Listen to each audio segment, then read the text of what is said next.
Hello children, I'm so glad and honored to be sharing with you once again, even this Sunday. Today I want to share with you on the topic, the joy of Easter. The Bible lesson is from the Gospel of Mark, chapter 16. And I would encourage you once again to go through this chapter at home. Well, I believe many of you know that today is Easter Sunday. So let's begin. What is Easter Sunday? Why is it so special? What is Easter Sunday? Easter Sunday is the celebration of the resurrection of Jesus from the tomb on the third day after the crucifixion. We all know that Jesus died for our sin, and it is on the third day that He resurrected from the dead, and that is the reason why we celebrate Easter Sunday. How do we celebrate Easter Sunday? Or how people celebrate Easter Sunday? Well, many of us, or many people around the world, most of the time, they tend to forget or they tend to ignore the main importance, the main thing, the core thing of this celebration. And instead of making Jesus as the center, most of the time people celebrate just feasting with friends or with families, gifting gifts, or Easter is now more or less related with bunnies, candies, eggs, and feasting all over the world. But one thing that I want each and every one of you to know on this day is the celebration is not about the feasting or the food or the giftings, but we celebrate this for one person. The main person for this celebration is Jesus Himself. Why do we celebrate Him?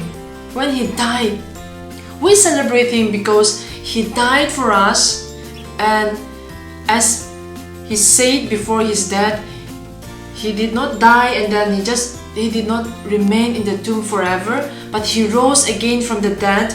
It doesn't just end there, but we celebrate Easter to worship our eternally perfect God, our Father who chose to give up His own life, and come in the form of you and I as 100% human, and taking all our sins and then saving us from the wretched world, giving us new life.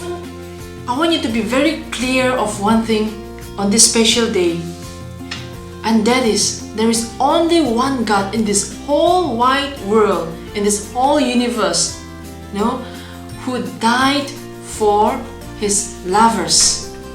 There is no other God that you will find in this world who chose to die for people who love Him, people who were following Him. It was only Jesus, only the God that we worship, only the God that we are trusting. He was the only God who died for you and me. And not only that He died, but one thing that we should remember is He did not just die because He did something very wrong. Though He died a criminal death, it was not for His sin. He was blameless. He was free from all the sins. He was blameless, yet choosing us over everything, over the majestic life that He had in heaven. He chose to come down here and die for us, taking all our sins and giving us new hope, giving us a fresh new start. That's who our Jesus is. And I want each and every one of you to be very clear on this point. Well, just day before yesterday we celebrated Good Friday, and I shared on how people who were celebrating Jesus when He entered Jerusalem, they were singing Hosanna, Hosanna. They were shouting praises to this person, Jesus. They were claiming that He is the King. And after some days, they just called Him, they just want Him to die. We discussed on all those things, how He died, how He was brutally, punished, and then how He had to die for you and me. Those were something that we discussed, just the day before yesterday. And today, and after the crucifixion, He was just there hanging on the cross.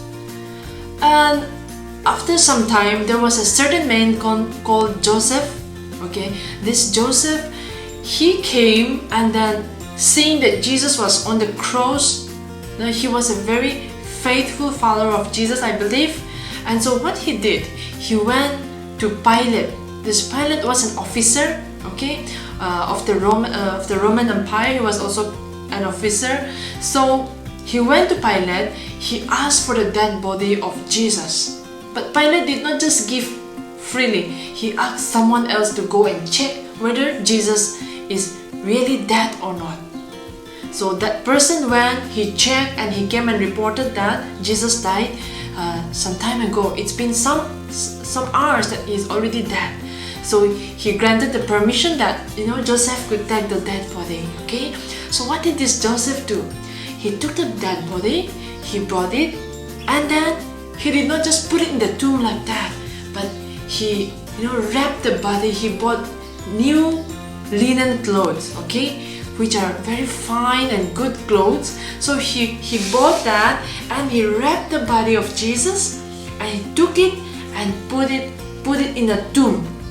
During the time, they do not dig the ground like us and then bury it. But what they do, they make tomb. They cut big rocks, and then they make hole there.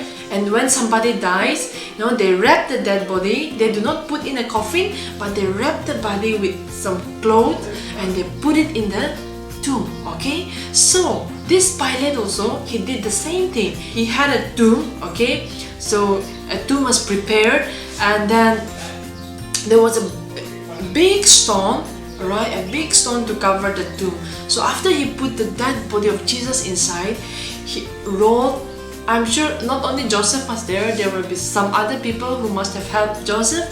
So they rolled the big stone. It was a very huge stone, the big stone. Okay, we could not just do it by alone. So he rolled that, and then he blocked the hole. Okay, the tomb, right? And Jesus was there for some days. His body was in the tomb for 2 days, right? And on the third day, there were 3 women who were very faithful followers of Jesus. They loved Jesus. They knew who Jesus was. They believed in him. Okay. And they were so sad that Jesus died, and that he died like a criminal. Okay. They were so sad. So what they did, on the third day, early in the morning, okay, before so many people woke up, they woke up early. Okay, they took some kind of perfumes, they took some spices, okay, to anoint Jesus. So they were walking and coming, and even as they were on their way, they were discussing who will open the tomb, who will roll the stone, because they knew that the stone was very big. And because they knew that, they were discussing among themselves, when we reach, who will roll it? Who will roll the stone? That's what they were discussing among themselves. But when they reached, what happened? When these women reached the tomb of Jesus, okay, and they just look up at the tomb, they saw that the stone was already rolled away. They did not have to roll the stone. And when they looked into it, they saw an angel, okay, in white clothes. He was sitting on the right side, okay. And when they saw that, instead of seeing Jesus' dead body in the tomb, they saw an angel. And they were shocked, and they were amazed. They were like, oh, who is this, right? We came to anoint the dead body of Jesus, and we do not see any dead body, but we are seeing someone, we can see someone else. And, they were shocked. I'm sure they were a little bit scared also. But this angel said to them, "Do not be alarmed. You seek Jesus of Nazareth, who was crucified. He is risen." That's what the angel said. "He is not here. See the place where they had laid him." So the angel told them that Jesus is no longer in the tomb, and that he is risen. And he told them, you can see for yourself. You can look into the tomb and see. Okay, and when they looked into the tomb, they saw that only the piece of cloth that Joseph had used to wrap Jesus' dead body, only the piece of cloth was there, but Jesus was not there. They were not only surprised, but they were so happy. Okay, they were full of joy. And this angel told them, no, now you can go and tell his disciples. You go out from this place and go and tell the best friends of Jesus that he is no longer dead, okay, but he is alive. And these women, the moment they heard this message, they were so much filled with joy. So they ran, okay, they went away from that place and they went quickly, okay, they went out quickly and fled from the tomb, because they were not only amazed but they were trembling, right? Because they got scared as well. They were happy also, you know, they have all these kinds of emotion, mixed emotion. They were happy, they were amazed, they were scared, okay. So with all this emotion, they were trembling and then they ran. They said nothing to anyone. They did not say anything to anyone, okay. And why they did not say to anyone? Because they were afraid, okay, they were afraid. But slowly Jesus started showing himself up to different kinds of people, okay, and that's how Jesus rose from the dead on the third day, and that's the reason why we are celebrating Easter Sunday. It is also called as the resurrection, okay, and this resurrection means freedom. It means that we are no longer slaves to this sin. For a long time, sin has, sin has come and then covered us. We are bounded by sin. We have become slaves to sin. What are sins? Being greedy, being jealous, wanting to do evil things, saying bad things to others, doing bad things, stealing, killing, even our thoughts, thinking of bad things. All those are sin. And for a long time, people were covered, people were blinded by sin. They could not see the good things. They only see the bad things. They were only doing the bad things. But when Jesus got resurrected from the dead, we were set free from this bondage of sin, right? And then not only that, He also gave us something. What is that? Security.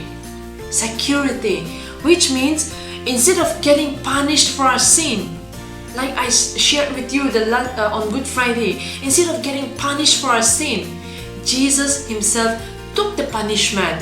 He took the punishment, and for which He went up to the cross, and He had to be crucified, died for us. And when He died, He said something: it is finished.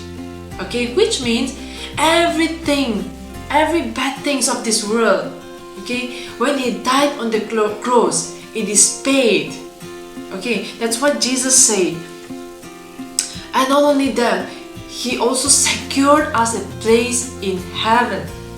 We all desire, we all wish, and we all pray, and we all want to go to heaven when we die, right? None of us want to spend eternity in hell. You and I, why are we believing in Jesus? Why do we say Jesus is our King? Why do we say Jesus is our God? Because one day, when our physical body, when this body dies, we want to go to heaven and spend eternity with Him. That's what all of us desire, and that's what all of us want to have. And the day that Jesus died and rose from the dead, He has given us the security, that secure place in heaven. Okay? His resurrection has given us hope. Even when you feel down, even if you feel that you are already hopeless, even if you feel that you have sinned so much, you have done so many wrong things, yet, just because Jesus has died for you and me, our hope can be renewed, our hope has been restored, okay? And everyone who believes in Jesus and that He died for you and me, we will be saved, not just here on this earth, but even when we die, our soul is saved eternally. And on this day, as Jesus resurrected from the dead, I believe He did not just resurrected 2,000 years back, but even today, His Spirit is alive in us. And I pray that His Spirit, the Spirit of Jesus, will, just enable each and every one of us to wake up, to rise up once again. If there's any one of you feeling sick, if there's any one of you, feeling tired, if there's any one of you going through a hard time, you're feeling sad in your heart, okay? Or if there's any one of you disturbed by the coronavirus that is going on, feeling scared, if my family gets coronavirus, if I get coronavirus, if my friends get coronavirus, if you're scared of all these things, I just want to tell you one thing. Believe in the finished work of the cross. When Jesus died on the cross, He said, "It is finished." And not that He did not hang there, but He rose from the dead. He did not die. We know that He died, but it was just for a few days. He rose from the dead, and the day He rose from the dead, He has given each of us a new life, not just for so many years back, but for every day of our lives. Thank you, and God bless you all.